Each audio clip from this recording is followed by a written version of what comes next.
को जीते रहे। तुला राशिर व्यक्ति माने नमस्कार बंधुगण, आमर यूट्यूब चैनल को पुणी थे स्वागत। हाँ बंधुगण, तुमर शत्रु निजे तुमको फोन करिबो, कारण जानी तुम्हें आश्चर्य होइजिबो।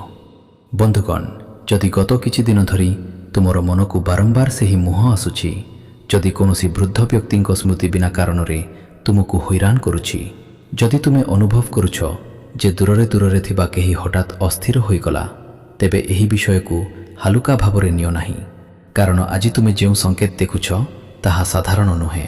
आज सूचाई देउछि जे जीए थरे तुमको कठोर शब्द कहिथिला, जीए तुमको अनदेखा करिथिला, जीए तुमर रास्तारे प्रतिबंधक सृष्टि करिथिला, से खूब शीघ्र तुमर फोन बाजिबो। किंतु अपेक्षा कर, एही फोन काहेकि आसिबो? एहा सेही गुप्त कथा जहा अनेक लोकंकु आश्चर्य करिबो, एवं मु एपर्यंत सबुठारु आश्चर्यजनक कथा प्रकाश करि नाही। आजिर वार्ता केवल सेही लोकंक पाई जो माने केबे आघात पाइछंती, विश्वासघातकता करिछंती, किंबा एपरि कोनोसी शत्रु अछंती जे बाहरे शक्तिशाली देखा जाती किंतु भितरे संपूर्ण भांगी पड़िछंती।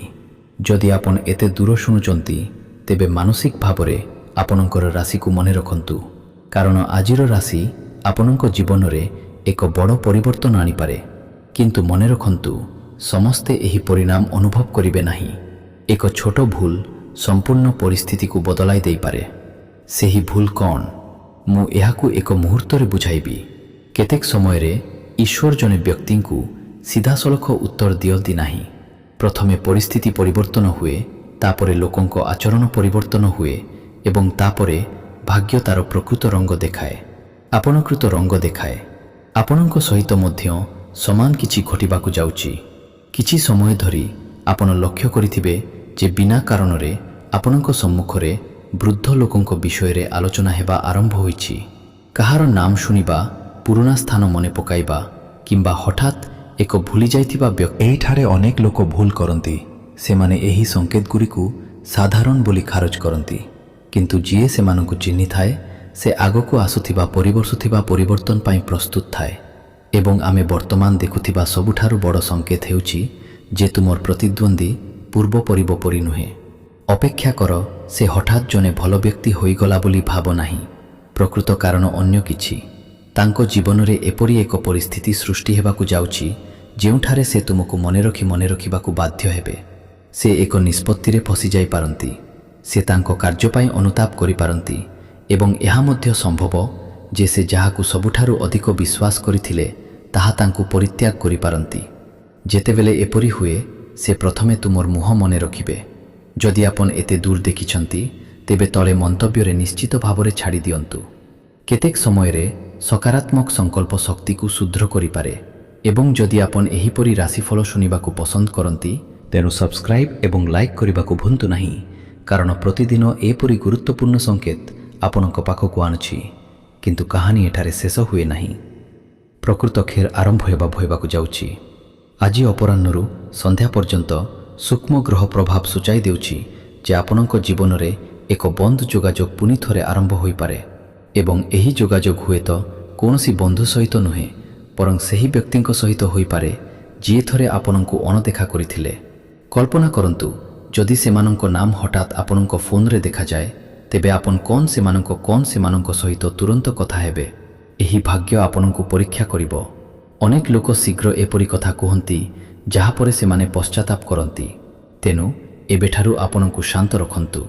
किंतु आउ एक गुप्त कथा, प्रथम मेसेज किंबा प्रथम फोन कॉल आपणको आशा अनुଯାयी न होई पारे। अन्य व्यक्ति सीधा सलख क्षमा मध्य मागिबे नाही। सेमाने अन्य कोनोसी बाहाना सहित कथाबार्ता आरंभ करिबे। हुए तो से कोनोसी काम पाई बाहाना करिबे, हुए तो से एक पुराना प्रसंग उठाइबे। किंतु जदि आपण तांको कथा पछरे थिबा अस्वस्थि को चिन्हि पारंती, तेबे बुझंतु जे समय बदली जाइछि। एवं एही परिवर्तन केवल संपर्क मध्यरे सीमित रहिबो नाही। आपणक कामरे मध्य एक नूतन गति आसिबाकु जाउछि। एही समय सेमानंक पाई विशेष संकेत रखिछि। जे माने दीर्घ समय धरी चाकिरी, व्यवसाय किंबा नूतन सुजोग पाई अपेक्षा करिछंती। एपरि एक सुजोग सिपारे जहाकु आपण पूर्वरु अनदेखा करिथिले। एथर सेही सुजोग आपणक परिस्थिति को परिवर्तन कन करि पारे। किंतु धनर एक संकेत मध्य अछि जहाकु बहुत कम लोक बुझी पारिबे। ପୁରୁଣା କାରବାର, ଅଟକି ରହିଥିବା ଟଙ୍କା କିମ୍ବା ଭୁଲି ଯାଇଥିବା ଲାଭର ପଥ ଖୋଲିପାରେ। ଏହି ଧନ ହଠାତ୍ ଆସିବ କି ଧୀରେ ଧୀରେ ଆସିବ, ମୁଁ ଏବେ ଉତ୍ତର ଦେବି ନାହିଁ, କାରଣ ଏହା ପୂର୍ବରୁ ଆଉ ଏକ ଘଟଣା ଘଟିବା ଆବଶ୍ୟକ ଏବଂ ସେହି ଘଟଣା ଆପଣଙ୍କ ପ୍ରତିପକ୍ଷଙ୍କ ସହ ଜଡ଼ିତ। ଏହି କାରଣରୁ ଆଜିର ସମ୍ପୂର୍ଣ୍ଣ ସଂକେତ ପରସ୍ପର ସହିତ ଜଡ଼ିତ। ଯଦି ଆପଣ ଏହି ସଂଯୋଗକୁ ବୁଝିପାରନ୍ତି, ଏବେ ବିଗତ 7 ଦିନକୁ ମନେ ପକାନ୍ତୁ। କେହି ହଠାତ୍ ପଚାରିଲେ କି ତୁମେ କିପରି ଅଛ? କୌଣସି ପୁରୁଣା ପରିଚିତ ବ୍ୟକ୍ତି ବିନା କାରଣରେ ମନକୁ ଆସିଲା କି? ଗତକାଲିରେ କି ଗତକାଲି ରାତିରେ ତୁମର ସ୍ୱପ୍ନ ଥିଲା କି ଯାହାକୁ ତୁମେ ସକାଳ ପର୍ଯ୍ୟନ୍ତ ଭୁଲି ପାରିଲ ନାହିଁ? ଯଦି ଏହି ଜିନିଷଗୁଡ଼ିକ ମଧ୍ୟରୁ ଗୋଟିଏ ମଧ୍ୟ ସତ୍ୟ, ତେବେ ଏହା ସାଧାରଣ ନୁହେଁ। ଏହା ସେହି ଗୁପ୍ତ ସଂକେତ ଯାହା ଆଜିର ସମୟ ଇଙ୍ଗିତ କରୁଛି। କିନ୍ତୁ ସତର୍କ ରୁହ ଯେ ଆଜି କୌଣସି ତୃତୀୟ ପକ୍ଷର କଥା ଉପରେ ଆଧାର କରି କୌଣସି ବଡ଼ ନିଷ୍ପତ୍ତି ନ ନିଅ, କାରଣ ତୁମ ଚାରିପାଖରେ କେହି ଜଣେ ଅଛନ୍ତି ଯିଏ ତୁମର ପ୍ରଗତିରେ ଗଭୀର ଭାବରେ ଚିନ୍ତିତ। ସେମାନେ ବାହ୍ୟ ଭାବରେ ହସୁଚିତ। ଏବେ ଏହା ବିଷୟରେ କହିବା ବହୁତ ଶୀଘ୍ର ହେବ। ଆମେ ଏହା ମଧ୍ୟ ଜାଣିପାରିବୁ ଯେ ସେହି ଡାକ କେବେ ଏବଂ କାହିଁକି ଆସୁଛି ଏବଂ ଏହି ରହସ୍ୟ ଦେଖାଯାଉଥିବା ଅପେକ୍ଷା ବହୁତ ଗଭୀର। ହଁ ବନ୍ଧୁଗଣ, ଏବେ ଏପରି ଏକ କଥା ଉପରେ ଧ୍ୟାନ ଦିଅ ଯାହାକୁ ଅଧିକାଂଶ ଲୋକ ଅନଦେଖା କରନ୍ତି। କେତେକ ସମୟରେ ଭାଗ୍ୟ ଏକ ବଡ଼ ଘଟଣା ପୂର୍ବରୁ ସୂକ୍ଷ୍ମ ସଂକେତ ଦେଇଥାଏ, କିନ୍ତୁ ଯେଉଁମାନେ ସେହି ସଂକେତଗୁଡ଼ିକୁ ବୁଝିପାରନ୍ତି ସେମାନେ ହିଁ ଆଗାମୀ ସମୟର ସୁଯୋଗ ନେଇପାରିବେ।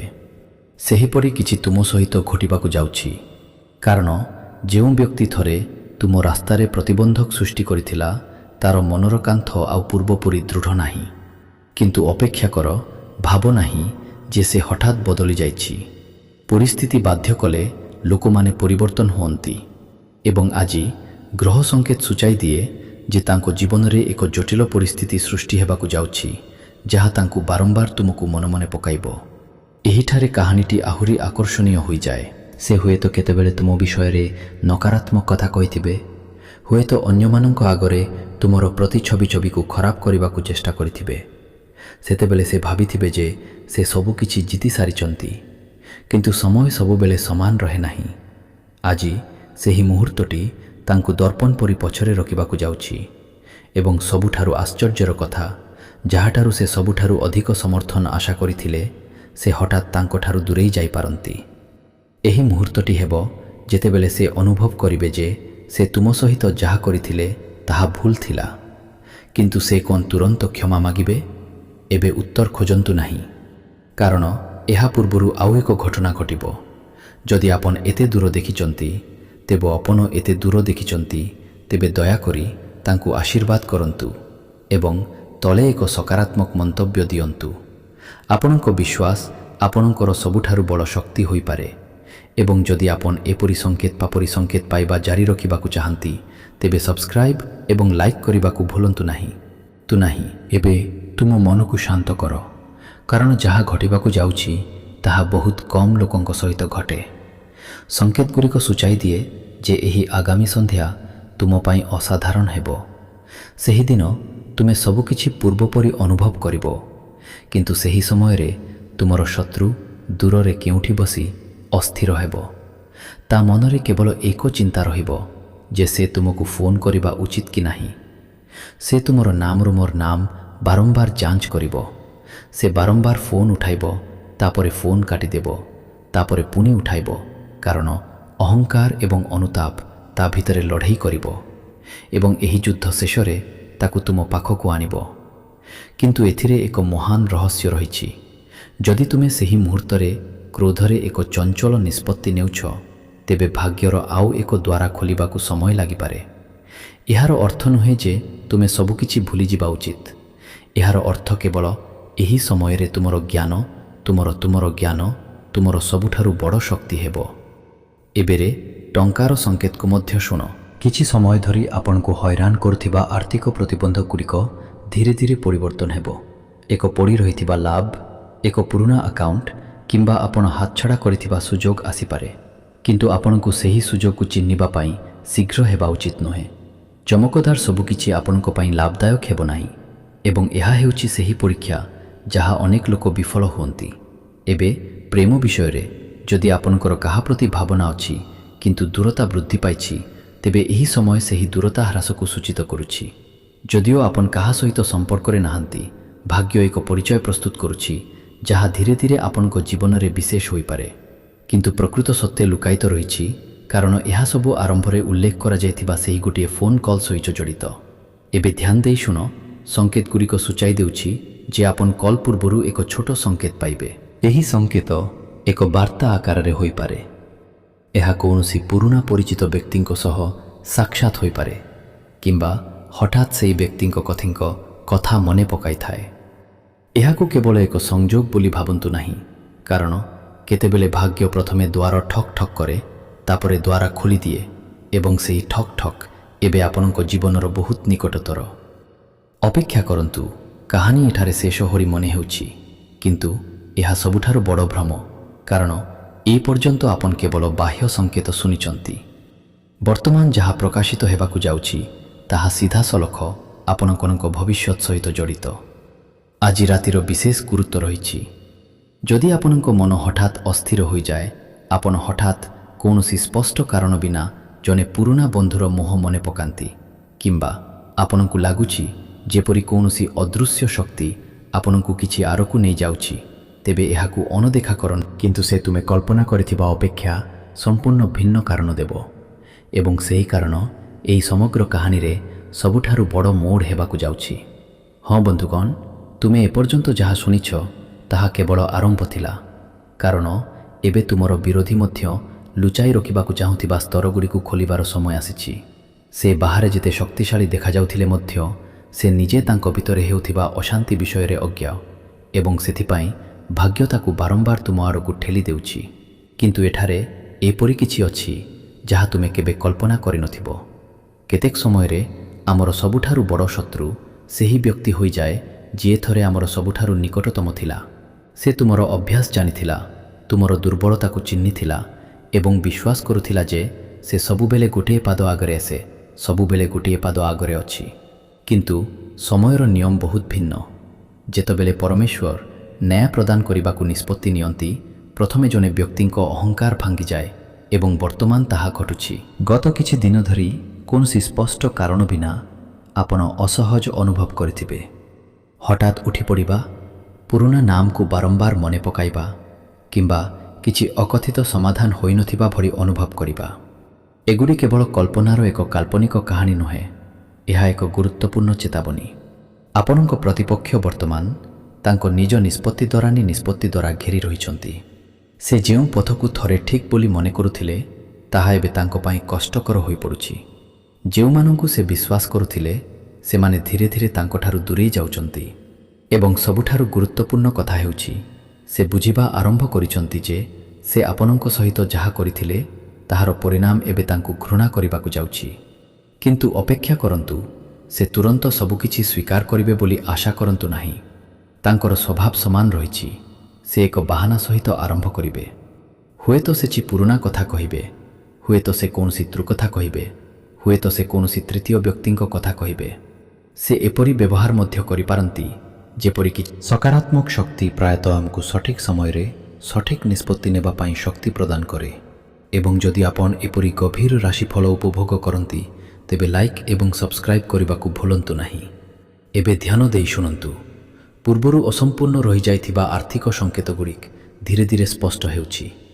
ଏହା ସମ୍ଭବ ଯେ ଏକ ବିଚାରାଧୀନ ସମାଧାନ, ଏକ ପୁରୁଣା ଆକାଉଣ୍ଟ, ଏକ ଅନାଦେୟ ଦେୟ, କିମ୍ବା ଆପଣ ପ୍ରାୟ ପରିତ୍ୟାଗ କରିଥିବା ସୁଯୋଗ ହଠାତ୍ ପୁନର୍ବାର ଦେଖାଯାଇପାରେ। କିନ୍ତୁ ଏଥର ପାର୍ଥକ୍ୟ ହେଉଛି ଯେ ଆପଣଙ୍କୁ ସତର୍କତାର ସହିତ ନିଷ୍ପତ୍ତି ନେବାକୁ ପଡ଼ିବ, କାରଣ ପ୍ରତ୍ୟେକ ସୁଯୋଗ ଲାଭ ପ୍ରଦାନ କରେ ନାହିଁ। କିଛି ସୁଯୋଗ କେବଳ ଆପଣଙ୍କୁ ପରୀକ୍ଷା କରିବା ପାଇଁ ଆସେ, ଏବଂ ଭାଗ୍ୟ ଦେଖୁଥିବ ଯେ ଆପଣ ଅତୀତର ଅଭିଜ୍ଞତାରୁ ଶିକ୍ଷା ପାଇଛନ୍ତି କି ନାହିଁ। ଆପଣଙ୍କ କ୍ୟାରିୟର ବିଷୟରେ ଯଦି ଆପଣ ଚାକିରି କରୁଛନ୍ତି, ତେବେ ପୂର୍ବରୁ ଆପଣଙ୍କ କାମକୁ କମ୍ ଆକଳନ କରିଥିବା କେହି ଜଣେ ଏବେ ଆପଣଙ୍କ ସାହାଯ୍ୟ ଲୋଡ଼ିପାରନ୍ତି। ଯଦି ଆପଣ ବ୍ୟବସାୟରେ ଅଛନ୍ତି, ତେବେ ଏକ ପୁରୁଣା ସମ୍ପର୍କ ପୁଣି ସଂଯୋଗ ହୋଇ, କିନ୍ତୁ ଏସବୁ ମଧ୍ୟରେ ଏକ ଲୁକାୟିତ ସଂକେତ ନିରନ୍ତର ଦେଖାଯାଉଛି। ସେହି ସଂକେତ କୌଣସି ବ୍ୟକ୍ତି ସହିତ ଜଡ଼ିତ ନୁହେଁ, ବରଂ ସମୟ ସହିତ ଜଡ଼ିତ। ବିଶେଷ କରି ସୂର୍ଯ୍ୟାସ୍ତ ପରେ ସମୟ। ସନ୍ଧ୍ୟାର ସେହି ଘଣ୍ଟା ହେଉଛି ଯେତେବେଳେ ଭାଗ୍ୟର ଚକଗୁଡ଼ିକ ସବୁଠାରୁ ଦ୍ରୁତ ଗତିରେ ଘୁରୁଥିବା ପରି ମନେ ହୁଏ। जदि सही समय आपणक फोन बाजे तेबे तुरंत कठोर भाव उत्तर दियंतु नहीं। काहेकि कारण अन्य व्यक्ति जहाँ कहिबे ताहा सेमाने कहिपारिबे नहीं ताहा अपेक्षा अधिक गुरुत्वपूर्ण हेबो एवं एहा एही समग्र कहानीर सबुठारु गभीर रहस्य। एबे आउ गोटे कथा, अनेक लोक भावी पारंती जे प्रतिपक्ष केवल क्षमा मागिबा पाई फोन करिवे किंतु ग्रह सूचक किछि भिन्न सूचाई देउछि। एहा संभव जे सेमाने आपणक हा संभव जे सेमाने आपणकर परामर्श चाहंती। सेमाने एपरि एक समस्या फसी रही पारंती जहा केवल सेमानंकु आपणक अभिज्ञता मने पकाई देउछि किंबा हुएत सेमानंक जीवन रे एपरि किछि घटिथिला जहा सेमानंक चिंताधारा को संपूर्ण परिवर्तन करि देइछि। एवं एबे एक चेतावनी, आगामी 2 किंबा 3 दिन मध्यरे कौनसी गुजब उपरे विश्वास करंतु नहीं। केही जने आपणक मनरे द्वंद्व सृष्टि करबाकू चेष्टा करि पारंती। सेमाने आपणकू शीघ्र प्रतिक्रिया देबाकू चाहि पारंती किंतु मने रखंतु जे धैर्य रखे से शेषरे सर्वाधिक जीति थाए। एबे एहा देखा जाई पारे जे सबु किछि शेष होई जाइछि। एहा देखा जाई पारे जे संकेत गुड़िक सेठारे शेष होई जाइथिला किंतु ना, एहिठारे अधिकांश लोक वीडियो को परित्याग करती एवं सबुठारु गुरुत्वपूर्ण भविष्यवाणी को हराई दियंती। कारण वर्तमान जो संकेत सृष्टि हेउछि ताहा केवल एक फोन कॉल विषय नुहे। एहा आपणक प्रतिपक्ष आपणक स्वर शुणी कहिबो एपरि गोटे वाक्य विषय रे। सेही वाक्य केवल कथाबार्तार आरंभ हेबो नाही। सेही वाक्य निर्णय करिबो जे आपणक जीवन रे एक नूतन अध्याय आरंभ हेबो, नूतन अध्याय आरंभ हेबाकू जाउछि कि भाग्य आपणक पाई एक बड़ योजना रखिछि। सेही वाक्य पछरे थिबा रहस्य एपर्यंत संपूर्ण भाग। हाँ बंधुगण, एबे समय आसीछि जेतेबेले एही संपूर्ण संकेतर गभीरतम रहस्य धीरे धीरे प्रकाश पाउछि। जदि आपण एपर्यंत धैर्यवान अछंती तेबे विश्वास करंतु, एहा परे आपणक मनरे घुरी बुलुथिबा अनेक प्रश्नर उत्तर देबो। किंतु पुणी थरे सतर्क रुहंतु, कारण जहा घटिबाकू जाउछि ताहा केवल एक सरल कथाबार्ता हेबो नाही। एहा आपणक भाग्यरे एक मोड़ होई पारे। प्रथमे एही धारणा को दूर करंतु जे आपणक प्रतिपक्ष केवल आपणकू मने पकाइबा पाई फोन करिवे ना, कारण एहाठारु बहुत गभीर।